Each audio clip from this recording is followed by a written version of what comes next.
On May 31, 1889, the people of Johnstown, Pennsylvania went about their day under steady rain. Rain wasn't unusual here.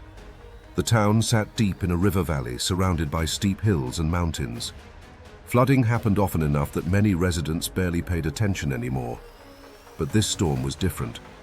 For days, relentless rain had pounded western Pennsylvania. Rivers swelled, roads disappeared beneath muddy water. Telegraph lines failed, entire hillsides began to slide apart. And high above Johnstown, behind a massive earthen dam, an artificial lake was rising toward catastrophe. The dam held back Lake Conemaugh, a private retreat for some of America's wealthiest men. Industrial titans like Andrew Carnegie and Henry Clay Frick belonged to the exclusive South Fork Fishing and Hunting Club, where the rich escaped the smoke and noise of the industrial cities below. But the dam protecting the lake had been poorly maintained for years. Repairs were rushed. Critical drainage pipes had been removed. The structure had been lowered in places to make room for a carriage road. By the morning of May 31st, the lake was dangerously close to overtopping the dam. Workers desperately tried to save it. A man named John Baker even rode horseback through the rain to warn towns downstream. But for many residents of Johnstown, the warnings either never arrived or arrived too late.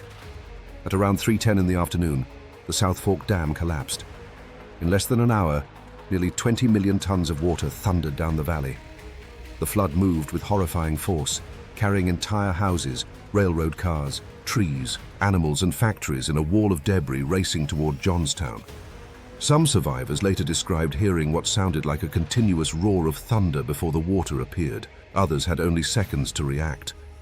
Families scrambled to rooftops. Parents clung to children as buildings were ripped from their foundations.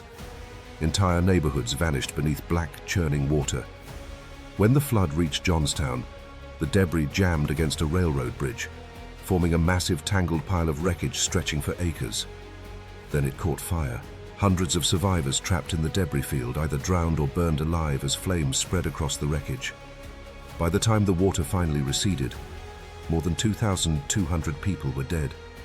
Entire families had disappeared. Some victims were never identified. The Johnstown flood became one of the deadliest disasters in American history. And yet, despite widespread outrage, the wealthy owners of the dam were never held legally responsible. The disaster helped expose the dangers of unchecked industrial wealth during America's Gilded Age, a time when fortunes soared, but safety often came second. Today, the Johnstown flood remains a haunting reminder that sometimes the deadliest disasters are not purely natural. Sometimes they are built slowly, through neglect.